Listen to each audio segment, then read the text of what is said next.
Student आज हम लोग पढ़ेंगे गाज लॉ के एप्लीकेशन। तो गाज लॉ किस लिए इस्तेमाल होता है? यहाँ पे देखिए मैंने लिखा है to find electric field intensity due to different charge configuration. Different charge configuration में जो इलेक्ट्रिक फील्ड इंटेंसिटी होगी उसको मालूम करने के लिए हम लोग गाज लॉ को इस्तेमाल करते हैं।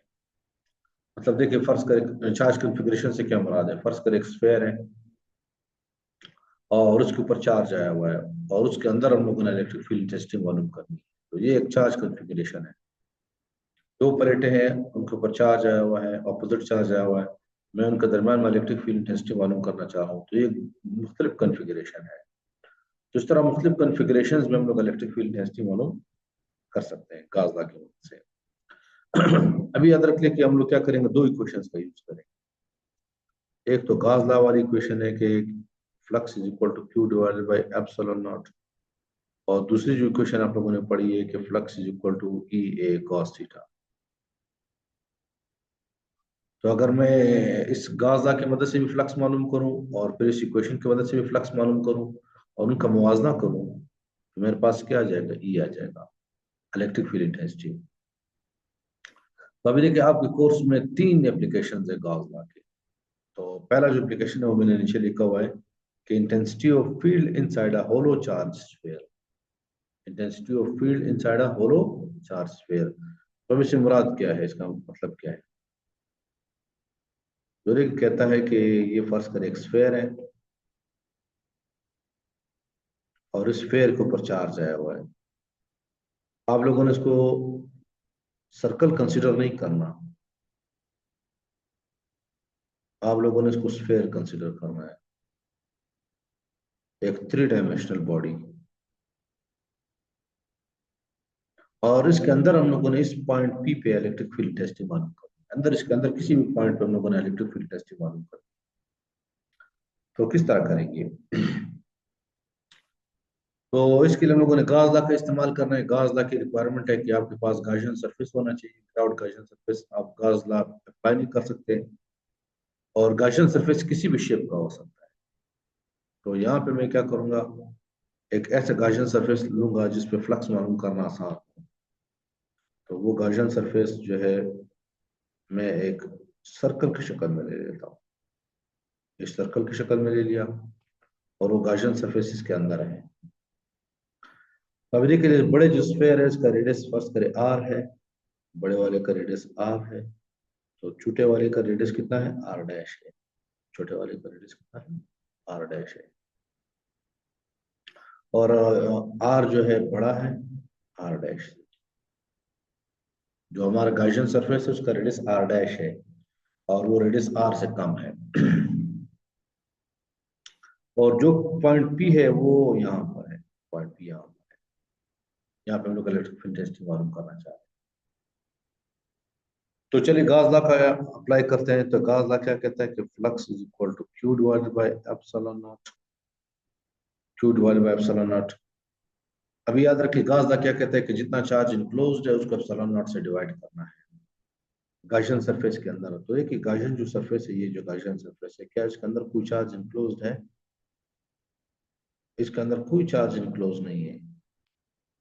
तो इसका मतलब है यहाँ पे हम लोग लिख सकते हैं कि Q is equal to zero. Q is equal to zero. जब हम लोग Q जीरो लिखेंगे तो फ्लक्स क्या आ जाएगा, zero divided by epsilon not, या मेरे पास फ्लक्स क्या हो जाएगा, जीरो। फ्लक्स क्या हो जाएगा, जीरो। तो हम लोगों ने पहली क्वेश्चन का इस्तेमाल किया, अभी दूसरी क्वेश्चन का इस्तेमाल करेंगे। तो देखिए दूसरी क्वेश्चन का इस्तेमाल अगर हम लोग करें तो दूसरी क्वेश्चन के मुताबिक फ्लक्स किसके बराबर है, flux is equal to E ए। एक इक्वेशन तो ये हो गई, इक्वेशन नंबर वन, और ये इक्वेशन नंबर टू हो गई। अगर इन दोनों का मुवाजना में करूं तो मुवाजना करने का मतलब है कि लेफ्ट साइड के बराबर, राइट साइड के बराबर। तो देखिए मैं कहता हूँ कंपेयरिंग वन एंड टू। तो मेरे पास क्या हो जाएगा, zero is equal to E A, zero is equal to E A. अब याद रखिए जब दो क्वांटिटीज का प्रोडक्ट जीरो होता है तो इसका मतलब है उसमें एक क्वांटिटी जीरो है, लाजमी एक क्वांटिटी जीरो है। तो इस केस में या तो ई जीरो है, या तो ई जीरो है, या तो ए जीरो है। लेकिन याद रखिए हमारा जो गॉसियन सरफेस है वो स्फेयर की शक्ल में है और इसका एरिया जीरो नहीं है। जो गॉसियन सरफेस हम लोगों ने लिया ना छोटा सर्कल स्फेयर, उसका एरिया जीरो नहीं है। तो इसका मतलब ये क्या हुआ कि हम लोग कहेंगे कि इलेक्ट्रिक फील्ड इंटेंसिटी क्या होती है, जीरो होती है। इलेक्ट्रिक फील्ड इंटेंसिटी जीरो होती है होलो स्फेयर में। होलो स्फेयर का मतलब अंदर से बिल्कुल खाली। तो अगर एक होलो स्फेयर हो, उसके सरफेस के ऊपर पॉजिटिव चार्ज आया हो या नेगेटिव चार्ज आया हो, तो उसके अंदर इलेक्ट्रिक फील्ड इंटेंसिटी क्या होती है, जीरो होती है। अभी तो चलो ये मैथमेटिकली आ गया आंसर कि जीरो है, इसकी लॉजिक क्या है, क्यों जीरो होती है। तो इस पे मैं आ जाता हूँ नेक्स्ट स्लाइड में। नेक्स्ट स्लाइड में इधर देखे, ये फर्स्ट करें स्फेयर है, इसके ऊपर पॉजिटिव चार्ज आया हुआ है।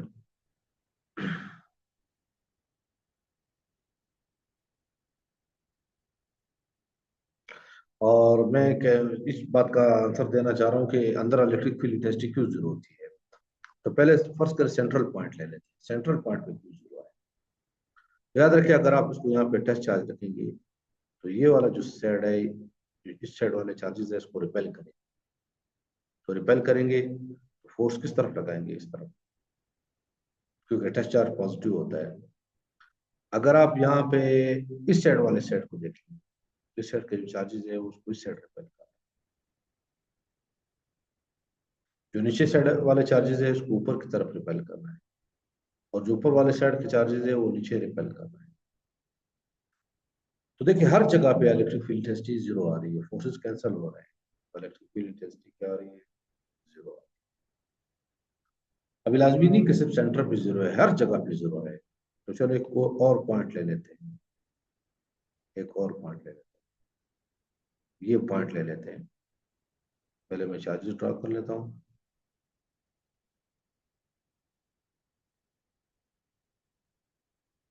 फर्स्ट करें मैं ये पॉइंट लेता हूँ, तो यहाँ पे भी इलेक्ट्रिक फील्ड इंटेंसिटी जीरो होगी।